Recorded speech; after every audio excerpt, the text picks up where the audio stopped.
এদিকে দীর্ঘ 17 বছর পর দেশে ফিরেছেন বিএনপির ভারপ্রাপ্ত চেয়ারম্যান তারেক রহমান। তবে দেশে ফিরেই চাঞ্চল্যকর ঘোষণা দিয়েছেন তিনি। অন্যদিকে ভারতের সাথে সমঝোতা করেই দেশে ফিরেছেন তিনি। বাংলাদেশের প্রত্যেকটা মানুষ দল মত নির্বিশেষে, তারপর খোদ ভারত থেকে শুরু করে জাতিসংঘ থেকে শুরু করে মার্কিন যুক্তরাষ্ট্র, আওয়ামী লীগ থেকে শুরু করে বিএনপি, জামাত থেকে শুরু করে রিকশাওয়ালা জনতা, প্রত্যেকে কিন্তু ওসমান হাদি হত্যাকাণ্ডের প্রকৃত ঘটনাটা জানতে চান।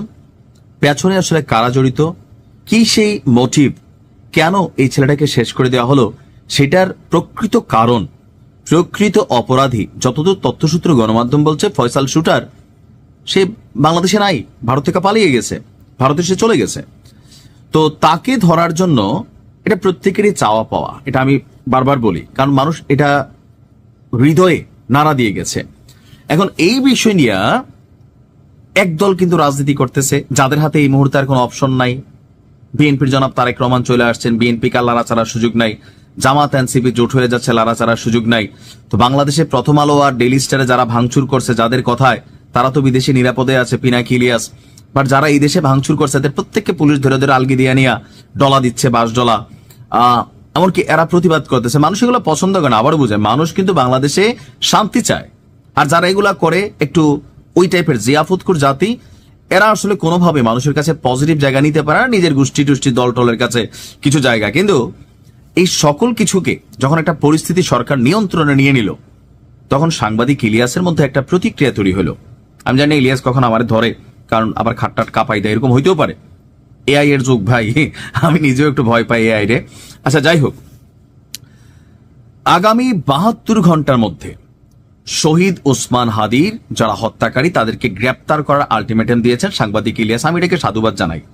শাহবাগে যে আন্দোলন চলছে আমি সেটাকে সাপোর্ট করি। হাদির বিচার আমি চাই, শতভাগ চাই। কিন্তু বিচার না হলে আমরা প্রতিবাদ জানাবো, যমুনা ঘেরাও করতে পারি, শান্তভাবে লিফলেট দিতে পারি, রাষ্ট্রকে আমরা চ্যালেঞ্জ দিতে পারি, এগুলো এক জিনিস, শান্তভাবে সুশৃঙ্খল ভাবে। কিন্তু রাষ্ট্রকে বাটে ফেলার যে পরিকল্পনা, এটা কখনোই কাম্য না।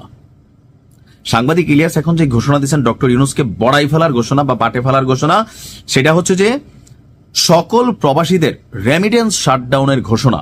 এখন এই খবরটা প্রতিদিনের খবর 24, যেহেতু সাংবাদিক ইলিয়াসের অথেন্টিক ফেসবুক পেজগুলা নাই, এখন বিভিন্নভাবে ওনার বক্তব্য গণমাধ্যমে আসে।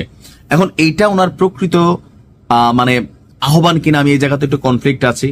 তবে সাংবাদিক ইলিয়াস যেরকম ঘাড়তেরা টাইপের লোক, তিনি এরকম আহ্বান কিন্তু অতীতেও করছেন।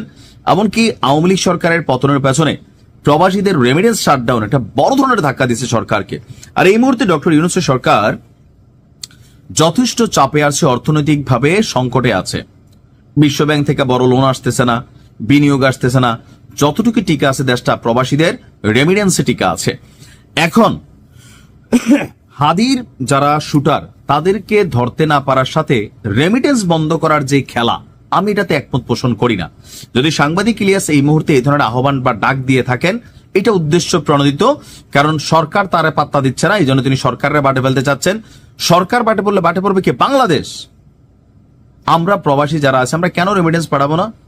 মানে 3 দিন পরে পরে এক একজন এক একটা আহ্বান জানাবেন, আর জিয়াফতকুর জাতি যারা জিয়াফত খাওয়ার জন্য পাগল হয়ে থাকেন, তারা হয়তো সাপোর্ট করবেন, কিন্তু অন্যরা এটাকে সাপোর্ট করার কোনো কারণ নেই। দিন শেষে ভাই আমাদের পরিবার বাংলাদেশে থাকে, বাংলাদেশে আমরা ব্যবসা বাণিজ্য বিনিয়োগ করছি কোটি কোটি টাকা। সো রাষ্ট্রের স্থিতিশীলতা, রাষ্ট্রকে স্বাভাবিক রাখা আমাদের দায়িত্ব। আমরা কেন আমাদের রেমিটেন্স বাংলাদেশে পাঠাবো না? আমাদের প্রতিবাদের ভাষাগুলো হবে এমন সিস্টেম যেটাতে রাষ্ট্র, দেশের সার্বভৌমত্ব, দেশের ভবিষ্যৎ, ইকোনমি কোনো কিছু হুমকির মুখে না পড়ে। কোনো ভাঙচুর জ্বালা উপরেও করে কি হবে? আমাদের দরকার হচ্ছে ডিপ্লোম্যাটিক ওয়েতে তাকে ভারত থেকে কিভাবে আনা যায়, ভারতের সাথে কিভাবে নেগোসিয়েশন করা যায়, যেহেতু তার তথ্য হচ্ছে সে ভারত আছে, সরকারকে কিভাবে চাপ প্রয়োগ করা যায় পজিটিভলি। কিন্তু ভাঙচুর করে যমুনা ঘেরাও করতে গিয়ে আমরা যদি আবার ধরেন এখানে অগ্নিকাণ্ড গড়াই দেই, ভেজাল লাগাই দেই, তাহলে তো ভেজাল, এটা তার বিগ্রাবে অনেক মানুষ নতুন করে বিপদে পড়বে।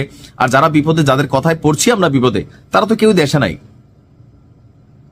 রেমিটেন্স শাট বন্ধের যে ঘোষণা, এটা স্পষ্ট সরকারের সাথে ঝাল মিটানো, আর এটার সাথে হাদির বিচারের কোনো সম্পর্ক নেই। আমরা প্রবাসীরা এমনি বিচার চাই, আমরা সরকারকে অন্যভাবে আলটিমেটাম দিব, প্রবাসী কল্যাণ ফোরাম থেকে আমরা কথা বলবো। কিন্তু রেমিটেন্স বন্ধ করে রাষ্ট্রকে অস্থিতিশীল করার যদি কোনো পায়তারা হয়, আমি সেটার পক্ষে না। আপনার টাকা আপনি দেশে পাঠাবেন, আপনার পরিবার ভালো থাকবে, রাষ্ট্র ভালো থাকবে।